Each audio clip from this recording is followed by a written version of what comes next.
आज हम लोग पढ़ेंगे कि पीडिया में हिस्ट्री टेकिंग कैसे करनी है। तो पीडिया में हिस्ट्री टेकिंग के लिए हम लोग सबसे पहले लेते हैं जनरल एग्ज़ामिनेशन। जनरल एग्ज़ामिनेशन में हम लोग बेसिकली पूछते हैं पेशेंट का नेम, एज, जेंडर, रिलीजन। ये सारी की सारी हमें एक रिलायबल या रेलेवेंट सोर्स से ही इन्फॉर्मेशन लेनी है, क्योंकि कोई भी ऐसा मतलब पीडिया में हम बेसिकली बात करने वाले हैं बच्चों की। हम बात करेंगे उन बच्चे जो बीमार है 0 से 18 ईयर्स तक की एज की। इसमें जो 0 से 5 या 6 ईयर्स तक की एज होती है, इसमें बच्चा अपनी कंडीशन को पूरी तरीके से अच्छे से एक्सप्लेन करने के काबिल नहीं होता है। तो हमें चाहिए होता है कि कोई फैमिली मेम्बर या उसके साथ कोई भी ऐसा इंसान जो 24 घंटे से ज़्यादा उसके साथ रहा हो, हम उससे पूछते हैं कि आखिर क्या दिक्कत थी।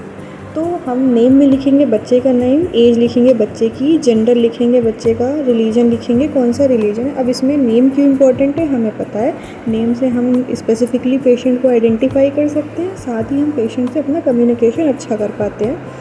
एज इसलिए इम्पॉर्टेंट है क्योंकि एज रिलेटेड डिसऑर्डर्स होते हैं। बच्चों में कुछ डिसऑर्डर्स होते हैं जो ज़्यादा कॉमन होते हैं, बड़ों में कुछ डिसऑर्डर्स ज़्यादा कॉमन होते हैं, और कुछ ऐसे डिसऑर्डर्स हैं जो ओल्ड एज में ज़्यादा कॉमन होते हैं। तो हम रूल आउट करने के लिए एज हमारे लिए बहुत इम्पॉर्टेंट है। जैसे जिन बच्चों को कीड़ा मारने की दवा नहीं दी गई होती है, जिसको वॉर्म इन्फेस्टेशन जैसे एल्बेंडाजोल, मेबेंडाजोल, उन बच्चों को बाद में 1 साल के अंदर या 2-3 साल पे न्यूरोसिस्टिक सर्कोसिस होने के चांसेस बहुत ज़्यादा होते हैं। तो इसलिए भी एज इम्पॉर्टेंट है। फिर उसके बाद जेंडर, मेल है कि फ़ीमेल है। कुछ डिजीज़ होती हैं जो मेल्स में ज़्यादा कॉमन होती हैं, कुछ होती हैं जो फीमेल्स में ज़्यादा कॉमन होती हैं।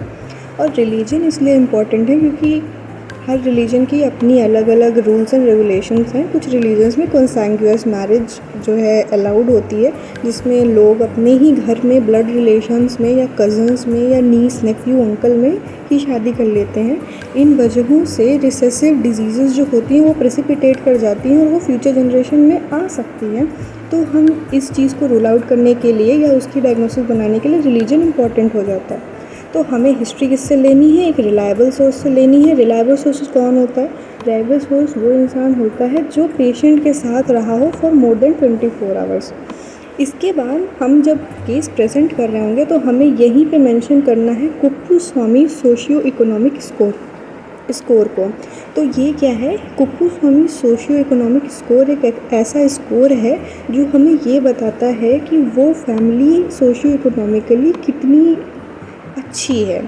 ठीक है, इसमें बेसिकली अभी हम आगे बात करेंगे। इसमें जो फैमिली हेड है उसकी सैलरी, घर में लोग कितने हैं और कितनी पढ़ाई करी है लोगों ने, इससे हमें ये पता चलता है। घर के फैमिली मेम्बर्स ने कितनी पढ़ाई करी है, इससे हमें ये पता चलता है कि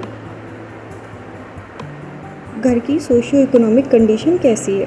ठीक है, तो हमें वो भी केस प्रेजेंटेशन के टाइम पे यही मेंशन करना है, इसी टाइम पे।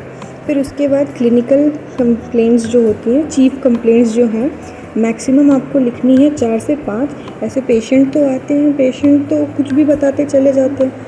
आपको ही कैटेगराइज करना है कि पेशेंट की मेन चीफ कंप्लेंट्स क्या होंगी और उनको कैसे लिखना है। उनको क्रोनोलॉजिकल ऑर्डर में लिखना है, यानी कि सबसे पहले वो कंप्लेंट जो सबसे पहले आई, फिर 15 डेज़ पे मान लो कुछ आया, मान लो 20 दिन पे फीवर आया, 15 दिन से वॉमिटिंग हो रही है, 10 दिन से डायरिया है।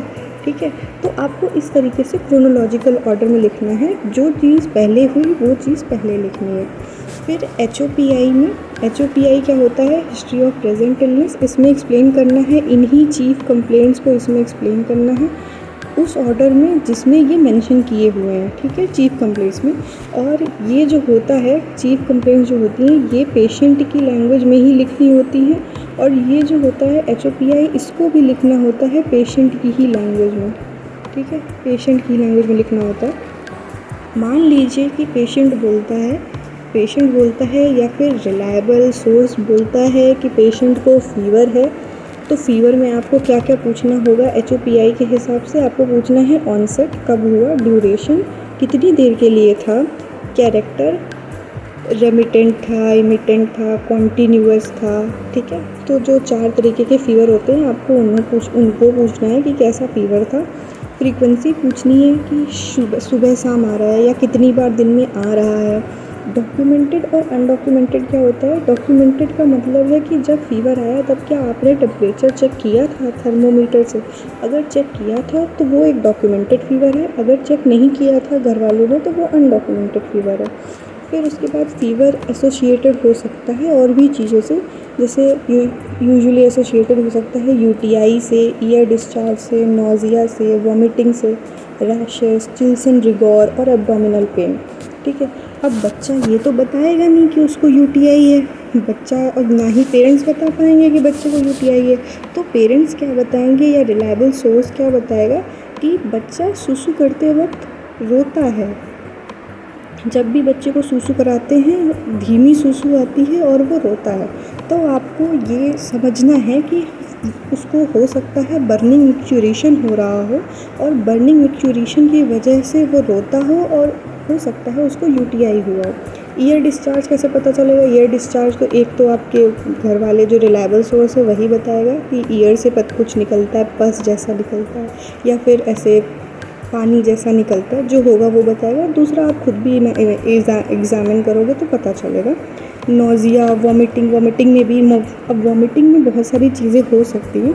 वॉमिटिंग में आपको फिर इसको इलैबोरेट करना है कि वो प्रोजेक्टाइल थी या नॉन प्रोजेक्टाइल थी, बिलस थी या नॉन बाइलस थी, ब्लड स्टेन थी या नॉन ब्लड स्टेन थी। ठीक है, जो आपको यहाँ पे कोई भी मेडिकल टर्म यूज़ नहीं करना है।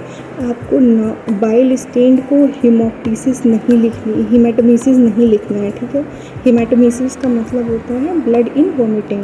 तो आपको कोई भी मेडिकल टर्म यूज़ नहीं करनी है, आपको लिखना है वॉमिटस वॉज ब्लड स्टेन्ड। आपको ये नहीं लिखना है कि पेशेंट हैड हेमेटोमेसिस। ओके, फिर उसके बाद हमारे रैशेस हो सकते हैं, चिल्स एंड रिगोर हो सकता है, एब्डोमिनल पेन हो सकता है, और उसके अलावा आपके होते हैं एग्रेवेटिंग एंड रिलीविंग फैक्टर्स। यानी कि एग्रेवेटिंग फैक्टर जैसे पीसीएम खाने के बाद बच्चा सो जा रहा है, उसको फ़ीवर नहीं आ रहा। रिलीविंग फैक्टर्स में उसको फ़ीवर नहीं आ रहा है, या फिर उसको ठंडा पानी पीने के बाद हो जा रहा है, या खांसते खांसते बुखार आ जा रहा है। तो जो चीज़ होगी वो पेशेंट खुद बताएगा, आपको पूछना है उससे इस बारे में। फ़ीवर में हम लोग लेते हैं नेगेटिव हिस्ट्री भी लेते हैं, जैसे टॉन्सिलाइटिस की हुआ था क्या कभी, फेरेंजाइटिस है क्या, पेन ड्यूरिंग स्वेलोइंग है क्या, ईयर डिस्चार्ज है क्या, या रनिंग नोज़ है क्या, या फिर पेन इन एब्डोमेन है, या फिर लूज स्टूल है, क्या है, हमें नेगेटिव हिस्ट्री भी लेनी है। ठीक है, फिर इसके बाद हमारा HOPI के बाद आता है पास्ट हिस्ट्री। पास्ट हिस्ट्री में आती है similar history as present illness. जो अभी पेशेंट लेके आया है, क्या ये पहले भी कभी हुआ था, क्या ऐसी दिक्कत पहले भी कभी रह चुकी है? पहले तो आपको यही चीज़ पूछनी है। ठीक है, फिर उसके बाद आप ये पूछ रहिए कि उसको कोई क्रॉनिक इलनेस है जैसे TB वगैरह, या फिर कोई एलर्जी है, या फिर वॉर्म इन्फेस्टेशन के लिए जो दवाई थी, जो मैंने अभी एग्जांपल भी दिया था कीड़े मारने की दवाई, आप यही पूछोगे कि क्या कीड़े मारने की दवाई खिलाई थी, वॉर्म इन्फेस्टेशन के लिए दवाई एल्बेंडाजोल पिलाया था। सर्जिकल हिस्ट्री कोई हो, या ट्रांसफ्यूजन हिस्ट्री हो, या हिस्ट्री ऑफ निमोनिया या डायरिया हो, या कोई और डिजीज़ हो जैसे मलेरिया या डेंगू। ठीक है, अगर कुछ भी हुआ है तो मलेरिया का आपको भी पता है, मलेरिया से बाद में फैल्सीपरम मलेरिया के CNS इन्फेक्शंस भी होते हैं, CNS मैनिफेस्टेशन होता है। तो इसलिए आपको ये सब रूल आउट करना है कि ऐसा कुछ तो नहीं है। फैमिली हिस्ट्री में फिर आपको पूछना है टाइप ऑफ फैमिली, न्यूक्लियर है या जॉइंट है। जॉइंट फैमिली होती है तो अक्सर ऐसा होता है कि छोटे घर होते हैं, उसमें ज़्यादा लोग रह रहे होते हैं, तो ओवर क्राउडिंग होती है। ओवर क्राउडिंग की वजह से कुछ डिजीज़ेज़ बहुत फैलती हैं।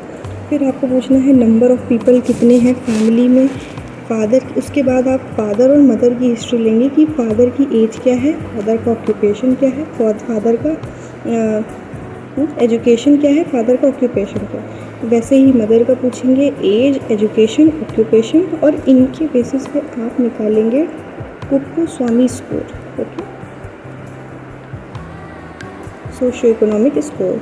फिर उनके नंबर ऑफ़ सिबलिंग्स कितने हैं, मतलब कोई बड़ा बहन या भाई, छोटा बहन या भाई है, और क्या उसको भी पहले कभी कोई ऐसी दिक्कत रही है जो अभी प्रेजेंट में इस बच्चे को है जो आपका पेशेंट है। तो इससे हमें ये पता चलेगा कि कोई जेनेटिक एसोसिएशन तो नहीं है। फिर हमें ये भी पूछना है कि spacing between children more than 3 years थी कि नहीं। अगर मोर देन 3 इयर्स की स्पेसिंग नहीं है, यानी कि बच्चा माल नरिश्ड भी हो सकता है, क्योंकि जब पहले वाले बच्चे की दूध पीने की उम्र थी, तब तो दूसरे बच्चे की जो है मतलब आने के चांसेस हो गए थे, जेस्टेशन शुरू हो गया था, तो इस वजह से लैक्टेशन तो ख़त्म हो चुका होगा मदर का, और पहले वाले बच्चे को ज़रूरी पोषण नहीं मिला होगा।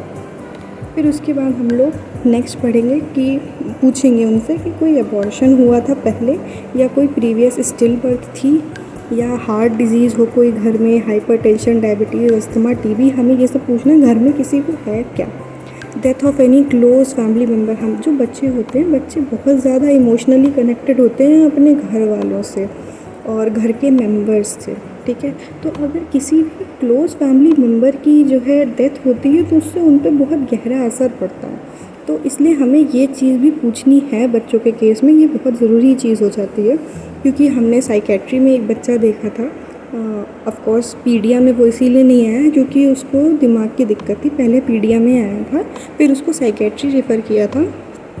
उस बच्चे की जो मदर थी उनकी डेथ हो गई थी कुछ 4-6 महीने पहले, और जो फादर थे उन्होंने बस 2 महीने पहले ही दूसरी शादी कर ली थी, तो वो बच्चा बहुत चिड़चिड़ा सा हो गया था और मतलब सबको मारता था, किसी से बात नहीं करता था, 6-7 साल का बच्चा था। तो हिस्ट्री टेकिंग में ही हमें पता चला कि उसकी माँ की डेथ हुई थी 6 महीने पहले, और उसके फादर ने 2 महीने पहले दूसरी शादी करी है।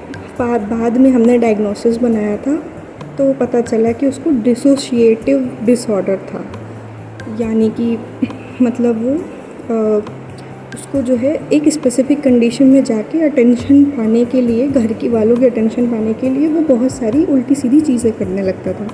फिर उसके बाद इसमें आप वापस आ जाते हैं, इसमें सोशियो इकोनॉमिक स्टेटस के लिए कुपुस्वामी क्लासिफिकेशन के हिसाब से 3 चीज़ें होती हैं: education of head family member, occupation of head family member and total per capita.